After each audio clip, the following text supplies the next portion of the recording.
kembali lagi bersama saya dalam Ciutan Sastra Melankolis. Kemarin kita membahas tentang fungsi kritik sastra. Sekarang kita bahas tentang pendekatan-pendekatan dalam kritik sastra.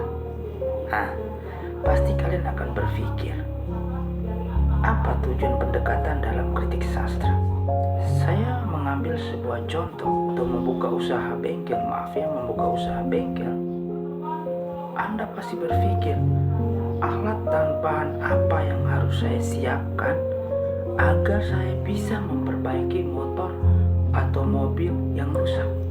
Nah, pasti Anda paham kan yang maksud saya? Artinya, ketika Anda ingin mengkaji sebuah karya sastra, dalam hal mengkritik sebuah karya sastra, Anda harus menggunakan pendekatan. Pendekatan itu artinya antara kali pasti ada jembatan penyeberangan. Nah, jembatan ini yang harus Anda siapkan dengan baik supaya sampai ke tujuan di mana Anda harus mengkritik itu benar dan sesuai sasaran. Nah, ini disebut dengan pendekatan. Lalu pendekatan apa saja yang perlu kita siapkan dalam karya sastra, dalam mengkritik sastra? Pasti Anda akan berpikir, ketika Anda belajar tentang sejarah sastra, teori sastra, apresiasi sastra, dan pada akhirnya Anda mengkritik, Anda pasti sudah punya ilmu di 3 bidang ini, 3 mata kuliah ini. Pasti yang Anda siapkan apa? Yang pertama adalah yang sudah saya temukan di sini, yaitu pendekatan dalam sastra. Pendekatan dalam sastra itu tidak terlepas dari teori. Teori-teori itu penting sekali.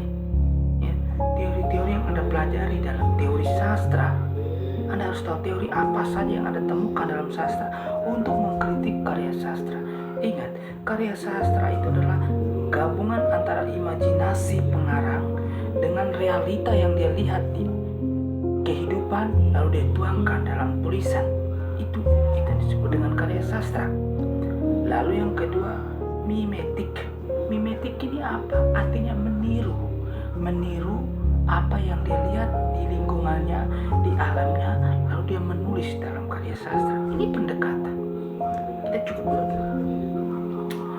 Maksudnya di sini, ketika mahasiswa itu ingin mengkritik sebuah karya sastra yang berhubungan dengan budaya, berarti dia harus melihat dulu si penulis ini mengambil latar belakang budaya apa. Apakah sudah sesuai atau belum? Misalkan saya orang Toraja atau saya orang Papua, melihat karya sastra ditulis oleh pendatang lalu tidak sesuai, di sini naluri kritik saya itu menggejolak, ingin mengkritik. Tapi sabar, kita harus menggunakan pendekatan yang sesuai dengan atau teori yang jelas, sehingga kritik yang ingin kita kritik dalam karya sastra itu benar-benar terukur dan hasilnya bisa diterima oleh si penulis tersebut. Nah, itu tujuannya. Tujuan pendekatan itu penting sekali, ya. Jadi mahasiswa, ketika Anda berkecimpung dalam dunia pendidikan atau perguruan tinggi, terutama dalam bidang kesastraan, Anda harus tahu bahwa sastra itu lisensia poetika, yang artinya dunia dalam kata.